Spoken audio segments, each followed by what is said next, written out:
Malta se tagħti sema attiv f'laqa għolja dwar l-immigrazzjoni li se tella n-Nazzjonijiet Magħquda f'Settembru li ġej biex pajjiżna jaqsam l-esperjenzi tiegħu u jgħin fit-tfassil ta' aktar miżuri għall-futur.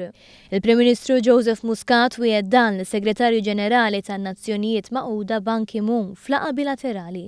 Dwar is-sitwazzjoni fil-Libja Muscat tenna l-impenn ta' Malta biex tikkontribwixxi għal soluzzjoni reali.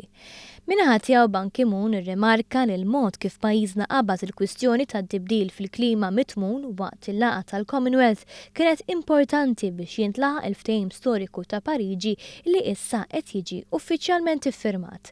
Tul l-istess żjara f'New York l-Organizzazzjoni Internazzjonali Global Citizen onorat lill-Prim Ministru Joseph Muscat bi premju t'eċċellenza għall-inizjattivi li ħa fil-ġlieda kontra l-marda tal-polio.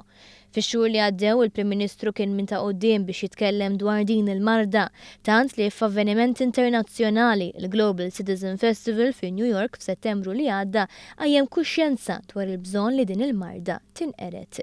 Dakinhar fl-intervent tiegħu kien wiegħed li fil-laqgħa tal-Commonwealth f'Malta kien se jqajjem diskussjoni biex it-53 kap ta' stat ikunu kommessi li jeradikaw il-polio.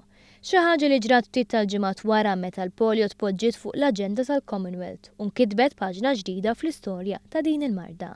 Fid-diskors tiegħu wara li rċieva l-unur il-Prim Ministru reġa' appella għal sforz kollettiv biex il-polio tkun eliminata darba l dejjem.